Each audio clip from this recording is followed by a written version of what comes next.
ഞങ്ങളുടെ ഒരു പഴയ പ്രിൻസിപ്പൽ രോഗം പിടിപെട്ട് അല്പം മോശാവസ്ഥയിലാണെന്ന് കേട്ടപ്പോൾ ഞങ്ങൾ കുറച്ചുപേർ ഒരു ദിവസം കോളേജിൽ നിന്ന് ലീവ് എടുത്ത് ടാക്സി പിടിച്ച് അടുത്ത നഗരത്തിൽ പാർക്കുന്ന അവരെ സന്ദർശിക്കാൻ പോയി.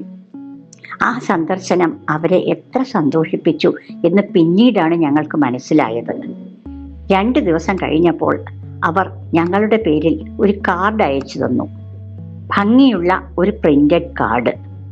അതിൻ്റെ തലക്കെട്ട് give them the roses now എന്നായിരുന്നു. സ്നേഹവും സന്തോഷവും നിറഞ്ഞ കുറച്ചു വാക്യങ്ങൾ അതിലവർ എഴുതി ചേർക്കുകയും ചെയ്തിരുന്നു.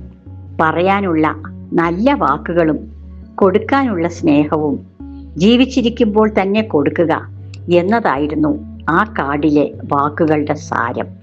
ഭംഗിയുള്ള റോസാപ്പൂക്കൾ മരിച്ചവരുടെ ശരീരത്തിലോ കുഴിമാടത്തിലോ കൊണ്ടുവയ്ക്കുന്നതിൽ എന്താണ് പ്രയോജനം? അവർക്ക് മണപ്പിക്കാൻ, അവർക്ക് കണ്ടു സന്തോഷിക്കാൻ ജീവിച്ചിരിക്കുമ്പോൾ തന്നെ ആ പൂക്കൾ കൈമാറിക്കൂടെ? ഏറെ ചിന്തിപ്പിക്കുന്നതായിരുന്നു ആ വാക്കുകൾ.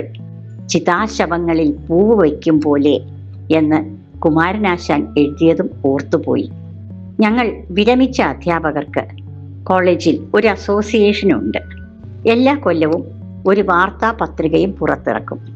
ഞങ്ങളുടെ കൂട്ടത്തിലെ ഒരു അധ്യാപിക എഡിറ്റർ ആയപ്പോൾ പത്രികയിൽ ഒരു പുതിയ കോളം തുടങ്ങി, give them the roses now എന്ന പേരിൽ.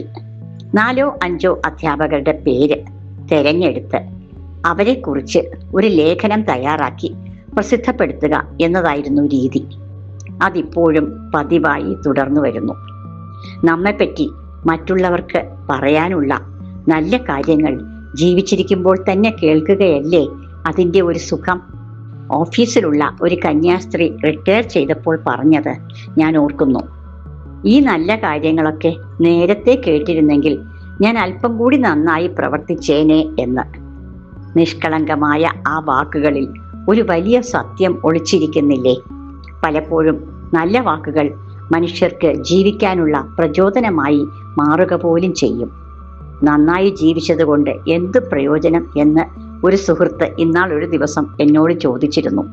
മരിച്ച ശേഷം ആൾക്കാർ നല്ലത് പറയുന്നത് നമ്മൾ കേൾക്കുന്നു പോലുമില്ല എന്നാ വ്യക്തി കൂട്ടിച്ചേർത്തില്ല. പക്ഷെ അതാണ് മിക്കപ്പോഴും ഉണ്ടാവുക. പാഴ് സ്തുതിയല്ലാത്ത നല്ല വാക്കുകൾ പറയാൻ സാധിക്കുമ്പോഴൊക്കെ പറഞ്ഞു ശീലിക്കുക. പറയുന്ന നമുക്ക് പോലും സന്തോഷമുണ്ടാകും എന്നതാണ് സത്യം.